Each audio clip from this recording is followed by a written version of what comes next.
Chapter 6. He simply cannot be my son, Lester said.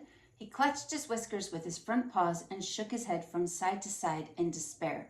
Of course he is your son, said Antoinette. What do you mean he is not your son?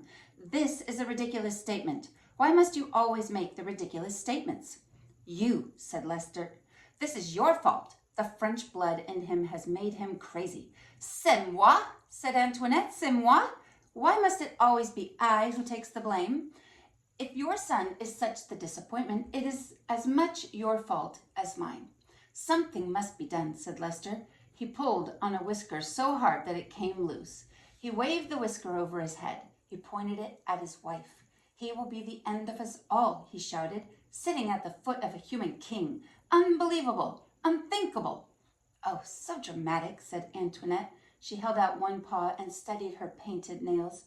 He is a small mouse. How much of the harm can he do? If there is one thing I have learned in this world, said Lester, it is that mice must act like mice, or else there is bound to be trouble. I will call a special meeting of the Mouse Council together.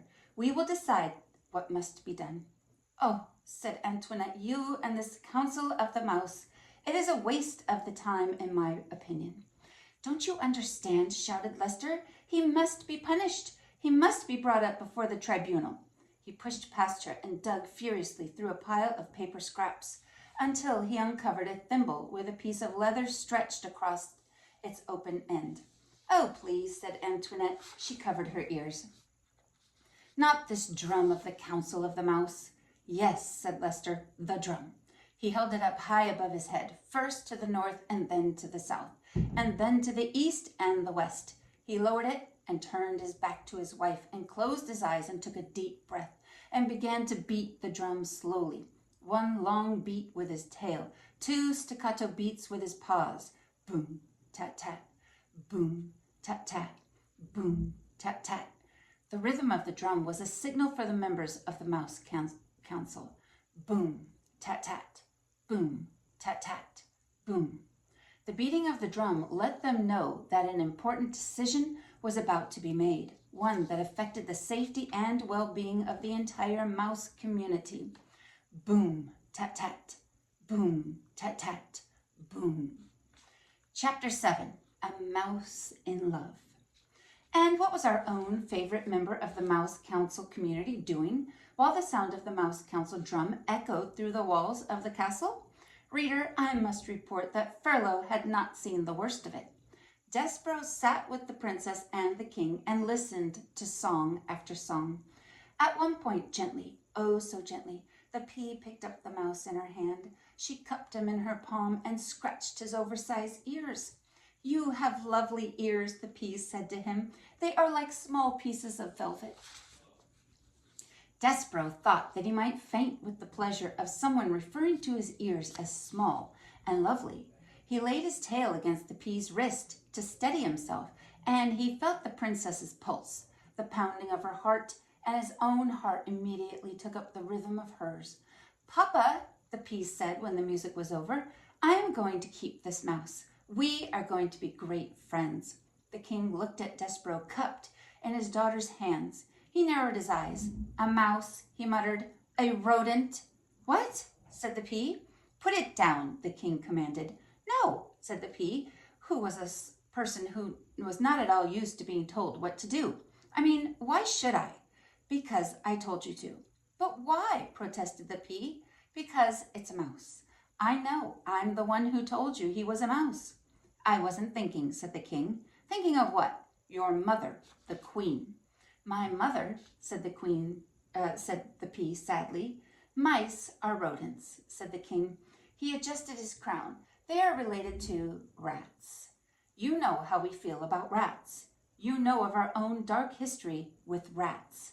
The pea shuddered. But Papa, she said, he is not a rat, he is a mouse. There's a difference. Royalty, said the king, has many responsibilities, and one of them is not becoming involved personally with even the distant relatives of one's enemies. Put him down, Pea. The princess put Despereaux down. Good girl, said the king. And then he looked at Despereaux. Scat, he said. Despereaux, however, did not scat. He sat and stared up at the princess. The king stamped his foot. "Scat!" he shouted. "Papa," said the princess, "please don't be mean to him." And she began to weep. Despereaux, seeing her tears, broke the last of the great ancient rules of mice. He spoke to a human. "Please," said Despereaux, "don't cry." He held out his handkerchief to the princess. P sniffed and leaned down close to him. "Do not speak to her," thundered the king. Despereaux dropped his handkerchief. He backed away from the king. "Rodents do not speak to princesses. We will not have this becoming a topsy-turvy, wrong-headed world.